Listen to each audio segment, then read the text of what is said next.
12 seconds of effort, where 12 seconds of effort are put into the video. There will be a transcript of the video in the description at the bottom, and I apologize, my voice is annoying, but I can't change it.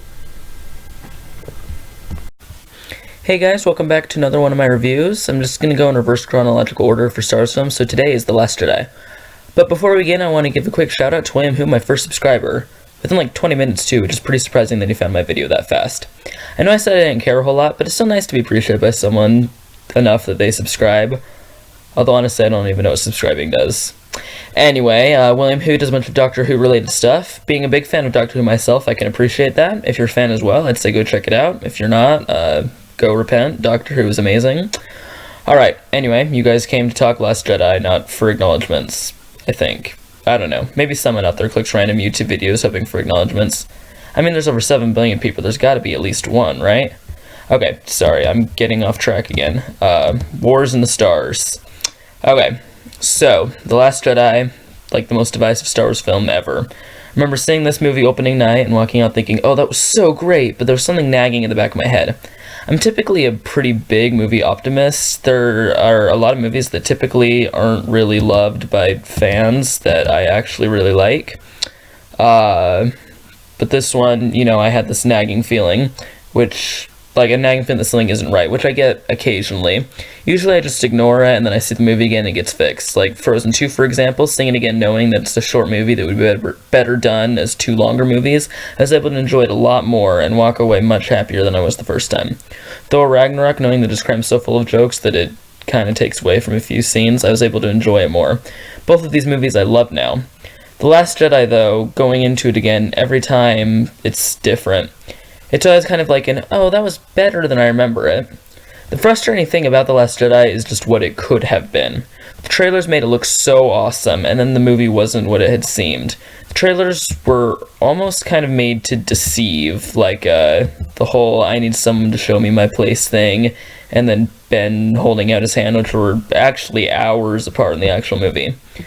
But ignoring the trailers, the movie itself is semi-frustrating. I can see the movie Rian Johnson wanted to make, and the movie he wanted to make was much better than the result. The problem, I think, was arrogance. After the movie came out, I remember hearing something, I can't verify if this is true or not, but I remember hearing that he looked at the script to see what was wrong, and then he claimed that, nope, he had written a perfect script.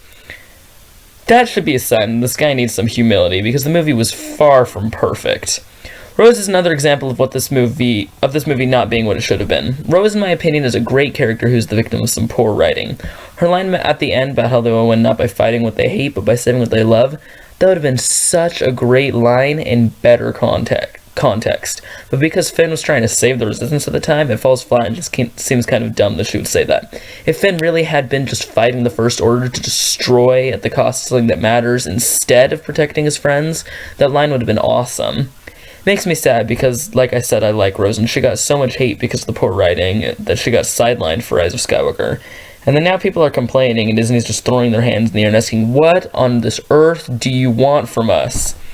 Because now fans are just contradicting each other, because after The Last Jedi, fans decide to hate everything Disney did with Star Wars. I said earlier that every time I watch The Last Jedi, I think afterward, oh, that wasn't as bad as I remembered.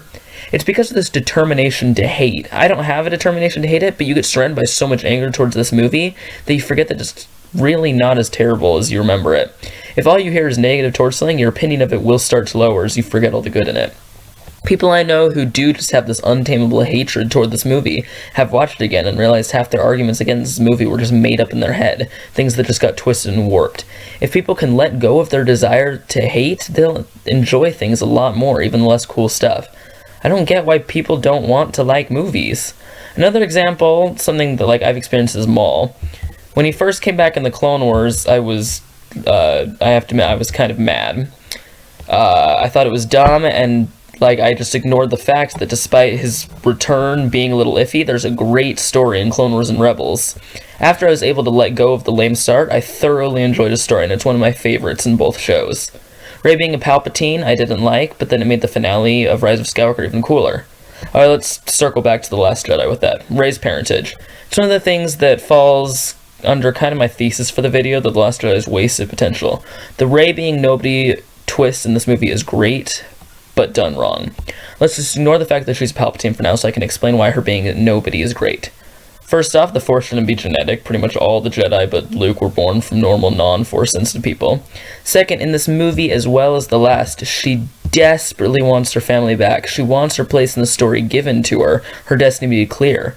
When she finally faces the fact that it isn't going to happen, it's hard on her, but it's kind of what she needs. She isn't going to have what she needs to do handed to her. She needs to go about it herself. A hero who chooses to be a hero is more heroic than the hero who has it handed to them. The folk in these stories that have lots of chances to go back, only they don't. They keep going because they're holding on to something. Wait, this sounds familiar. Gosh, I love Sam. Okay, but that's for another time, sorry. Anyways, Rey being a nobody is great, but the way it's delivered isn't that great. They play it more like it's going to be a big plot twist for the audience than something that Rey wants. They make it seem more like her parents are nobody more than they do something that will provide Rey with a place, if that makes sense. So you brace yourself with a shocking secret and just get let down. I was really disappointed the first time I saw it. It wasn't until later that I grew to like it.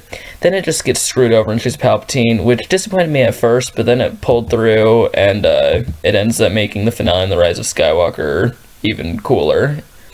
Rise of Skywalker fixed a couple things that bugs me about Last Jedi. Killing Snoke now seems way better, as he was never the main villain but merely a puppet. The Ben and Rey connection seemed less weird. They're a dyad on the Force, and while it doesn't get elaborated on too much as to what this means, Palpatine does say that it hasn't been seen for centuries or something, and the next couple movies are rumored to be hundreds of years before the Phantom Menace. I'm just saying. But any elaboration makes it seem less weird. I think the only unredeemable thing about this movie is Luke. Rise of Skywalker did improve Luke beyond what he had ever been, but the fact of the matter is that Luke does some very un-Luke things in this movie. I really didn't like what they did to him. They ignored all his development and change. Had it merely been some random Jedi that had survived Order 66 and was still just hanging around that Rey had found, some character we had never heard of that had lost his faith in everything that had happened, I would have totally been cool with it. But the fact that it was an established character who would never do things like that Luke does in this movie, it was kind of offensive, and it seems like either Rian Johnson wanted to spit in our faces or just really didn't understand how to carry characters established in past films. Other than that, though, I think people get a little too upset about things that are fine. Rey lifting rocks, for example. It angers me about how people get upset that it was too heavy or whatever bullcrap people say.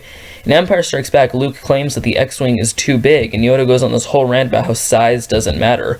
The Force doesn't use muscle strength, and it wouldn't make any sense if it did. It should be just as easy to lift a monolith as it is to lift a pebble, and Rey is able to do this because she doesn't doubt herself. It's not some whole feminist thing that Rey is powerful, it's the fact that she doesn't doubt herself, unlike Luke, who kept claiming that things were impossible. Yoda says Luke fails because he doesn't believe, and part of Luke's character arc in the original trilogy is his learning not to doubt, trusting in the Force and the light. Rey knows that the Force is above her. She doesn't quite understand it, but she knows it as a higher power, and thus she trusts it and is able to reach immense power because of it. I know lots of the story of The Force Awakens is kind of like A New Hope, and lots of The Last Jedi is kind of like Empire Strikes Back, but Rey is a very different character than Luke. Different struggles and just a different person, something I feel like people often miss. Anyway, basically, in conclusion, don't just hate this movie just to hate it. If you actually stop, let go of your hatred, and think, lots of the stuff in this movie isn't as bad as you think. Yes, a lot is delivered poorly, but all in all, the core is a good story. Aside from Luke. Oh yeah, and Chewie, R2, and 3PO getting so sidelined. What's with that? What's with this new trilogy sidelining R2?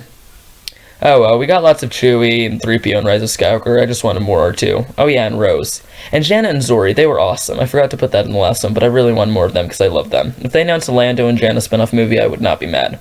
But it's looking more likely they'll do this thing way earlier than anything we've seen before. And if the impossible somehow happens and Kevin Feige screws up this next movie, then Star Wars movies are done for and we'll just get the TV shows. But I mean, it's Kevin Feige. I have no fear whatsoever. Alright, that's it for today, though probably just like last week I realized there's so much I wanted to say that I forgot to, and I'll have to find ways to slide it into next week where we'll talk Force Awakens. Alright, have a nice week, see you next Monday unless I die. Or go blind, then I won't be able to see you. Wait.